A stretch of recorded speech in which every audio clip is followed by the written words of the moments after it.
Welcome into Steelers Talk by Chat Sports. I'm Meghan Payton. Happy Halloween, everyone. And a very fun day for the Pittsburgh Steelers as they celebrate their divisional win against the Cleveland Browns, 15-10. A lot to go over in this Week 8 game. Honestly, some good stuff, but some not so good stuff as well, but ultimately ended in a win. I know a lot of you are probably thinking, just like I am, about the fake field goal. We're going to get into that.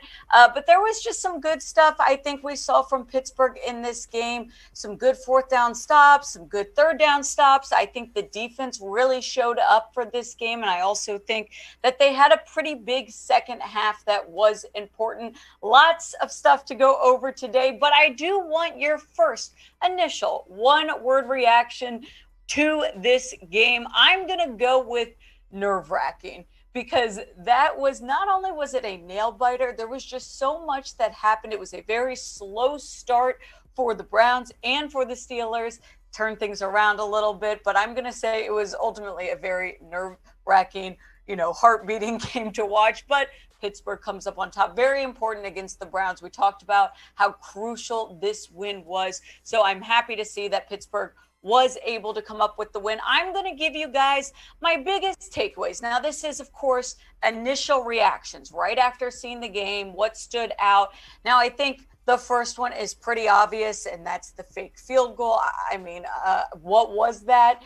And, it's kind of funny because I'll start by saying, if that would have worked out, Mike Tomlin's a genius. And if it doesn't work out, everyone's going to attack him. Now, I do think that it was a stupid call, and obviously it ended in the worst case scenario. Chris Boswell goes out with a concussion. Now, we don't know how long he's going to be out. Mike Tomlin said he's unsure if he's going to miss more time. You hope that's not the case. But, I mean, that caused a lot of problems for Pittsburgh. They didn't have a kicker. They couldn't kick extra points. If you saw the kickoff after the Steelers after they didn't make the field goal, then they, went out of bounds. It was terrible. They had a lot of issues going on.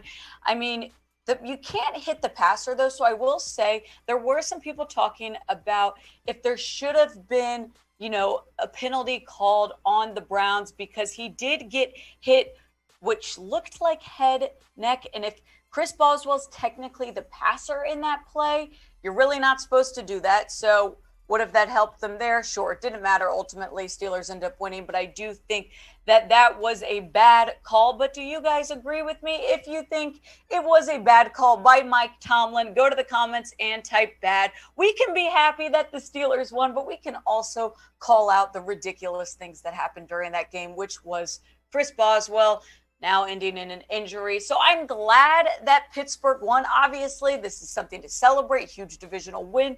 But I'm worried for Boswell. He's an amazing kicker, one of the best in the league. And now they might be without him. They might be without him next week in a very important game as well. You just don't want to be in this situation.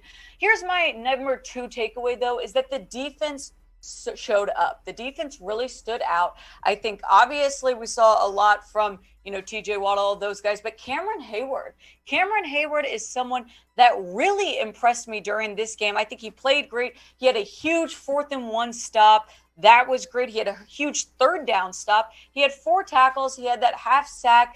He is someone I'm saying stood out, did great. Defense, I was proud of.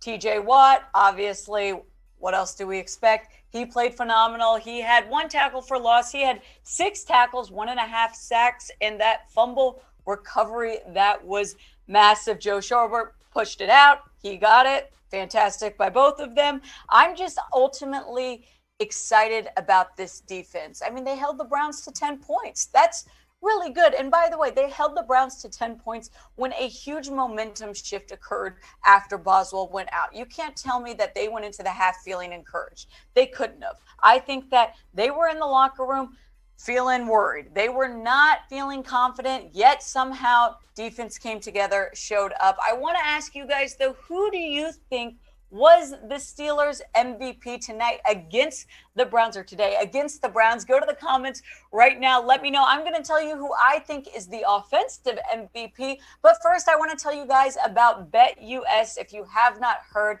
they are doing an insane deal right now. The best sports book if you are going to be betting at all. If you go to chatsports.com/bet, you sign up, you've got to use promo code Steelers125.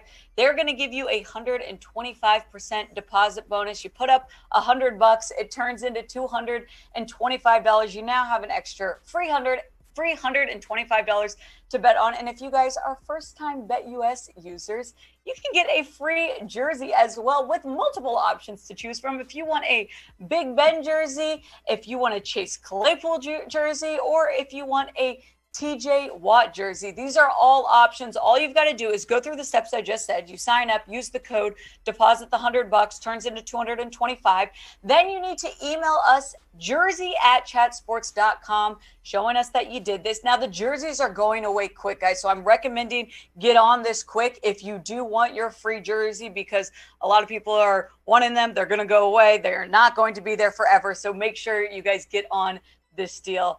Now, someone that stood out to me on the offense that I'm actually going to give my MVP award to, that is Pat Freiermuth, and we keep talking about him, but he is getting better and better each week. I think the Steelers are really relying on him. He is going to be their top tight end. He really is taking on that role. This shows that this draft pick that they used on him was a really good choice. I like what we're seeing. He's a strong guy. He only had 4 receptions today, but 44 yards, a touchdown. He just stood out. And I think that it's going to be a guy that we're going to see more and more of.